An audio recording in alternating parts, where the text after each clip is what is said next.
বিচার সংস্কার একটি চলমান প্রক্রিয়া।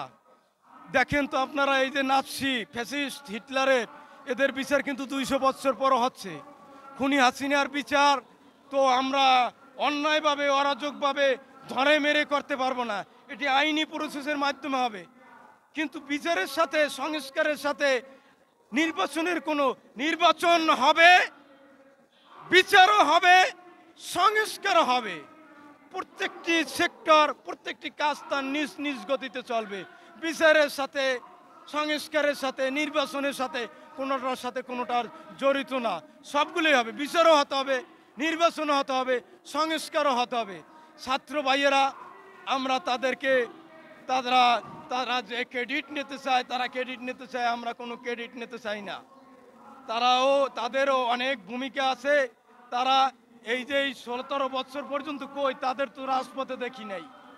যখন আমরা বিএনপি এই 16-17 বছর পর্যন্ত আমরা কখনো বলি নাই বিএনপি এই গণ অভ্যুত্থান করে হাসিনার পতন করবে।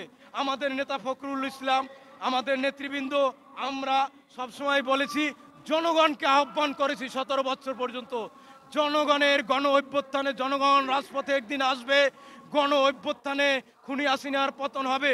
অবশেষে জুলাই আগস্টে আমাদের সাথে সহমর্মিতা জানিয়ে আন্তর্জাতিক বিশ্ব সমর্থন জানিয়েছে। বাংলাদেশের জনগণ আমাদের নির্যাতনকে সহ্য করতে না পেরে বাংলাদেশের জনগণও রাজপথে এসেছে। সেই সাথে ছাত্র সমাজ এসেছে, শ্রমিক সমাজ এসেছে, সমস্ত সেক্টর, সমস্ত জনগণ আমাদের সাথে এসেছে। ছাত্র ভাইয়েরা, আপনারা বিচার চান। কেউ যদি বলে যে হাসিনার বিচার চায়, বিএনপি চায় না, ভাই হাসিনা যে অত্যাচার নির্যাতন করেছে, মেইন ভিকটিম কারা? এই বিএনপি।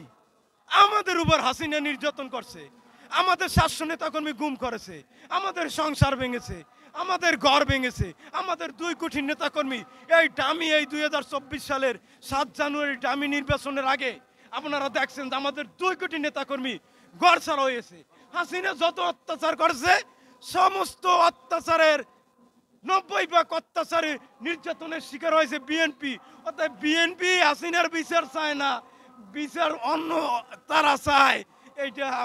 এইটা তারা বলতে পারে তাদের কথা, এইটা শুধু তারা নিজস্ব একটা কথা, এটা মেলে না। আর আমি একটা কথা বলতে চাই, নির্বাচন ছাড়া এই ইউনূস সরকারের কেউ যে রাখতে চায়, এই কথাটা তো আমি ভাই কারো মুখে শুনি না, কারো মুখে শুনি না। এই যে টেলিভিশন টক শোতে এই ইউনূসের পক্ষের লোক আছে, পক্ষের লোক আছে, তারা কেউ তো বলে না যে ইউনূস সরকারকে আমরা চাই 5 বছরের জন্য।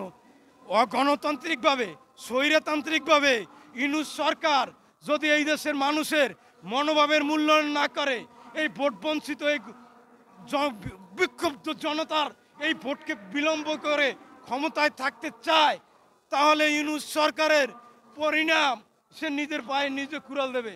আমাদের নেতা তারেক রহমান, তিনি 5 তারিখের পরে এই নয়াপল্টনের সমাবেশ বলেছে যে আমরা এই যে বর্তমান সমর্থিত আপৎকালীন সরকার, তাকে আমরা ব্যর্থ হতে দেব না, তাকে আমরা সহযোগিতা করব। কিন্তু এই সরকার যদি নিজের ভুলের কারণে যদি ব্যর্থ হয়, তার দায় বিএনপি আমরা নেব না। আর আমি একটা কথা আমার বিএনপি নেতাকর্মী ভাইদের উদ্দেশ্যে বলতে চাই, আমার এই বিএনপি নেতাকর্মী ভাইরা এই 17 বছর পর্যন্ত ঝড় বৃষ্টি, রক্তপাত, পুলিশের গুলি, টিয়ার সেল সব কিছু উপেক্ষা করিয়া আমাকে এই ভাইরা যে 17 বছর পর্যন্ত এই রাজপথে আন্দোলন সংগ্রাম চালিয়ে আসছে, আমাদের এই নির্যাতিত ভাইয়েরা অনেকাংশেই আজকে দল থেকে একটু কোণঠাসা অবস্থায় আছে।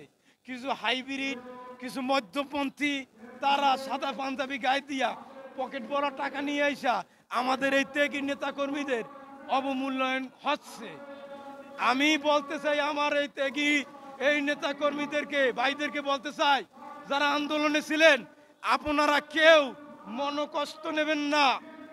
আমরা বিএনপি এখন পর্যন্ত ক্ষমতায় আসে নাই, প্রত্যেকটি গ্রামের, প্রত্যেকটি রক্তের মূল্যায়ন এই বিএনপি, এই তারেক রহমান ক্ষমতায় আসলে ইনশাল্লাহ আপনারা সবাই মূল্যায়ন হবেন। আর এই হাইব্রিড, এই সুবিধাবাদী যারা এখন মিছিলের আগে আগে লাফায় বিএনপির, এরা কেউ থাকবে না, আপনারাই থাকবেন। আপনারা ধৈর্য ধরেন, ইনশাআল্লাহ আমরা চাই এই ডিসেম্বরের ভিতরে, আর ইউনূস সরকার তো উচিত ডিসেম্বরের আগে নির্বাচন দিয়া উনি ফুলের মালা গলায় নিয়ে বিদায় হইবে। আমরা কিন্তু ভাই বাংলাদেশের মানুষ, আমরা পানের সিপড়ি হেলাইয়া মক্কা শরীফের কাবা শরীফের টাইলস নষ্ট করে হেলাই। আমরা ওই নোবেল দিয়া টিস্যু পেপারও বানাইতে আমাকে বাঁচবে না যদি আমরা আমাদের অধিকার না পাই। এই দেশের স্বাধীনতা সার্বভৌমত্ব যদি কোনো দিকে ক্ষুণ্ণ হয়, তাহলে আমরা রাজপথে যদি আবার আমগো বিএনপি নেতাকর্মী নামতে হয়, তাহলে পরিণাম অত্যন্ত ভয়াবহ হবে। এইটাই আমরা বলতে চাই। আর এই আজকের এই মে দিবস, শ্রমিক দিবসে বাংলাদেশ তথা সারা বিশ্বের সকল শ্রমজীবী মানুষের প্রতি আমাদের বিএনপি জাতীয়তাবাদী দলের পক্ষ থেকে, বিএনপির পক্ষ থেকে আমরা সহমর্মিতা ও তাদেরকে শুভেচ্ছা অভিনন্দন জানিয়ে বক্তব্য শেষ করছি।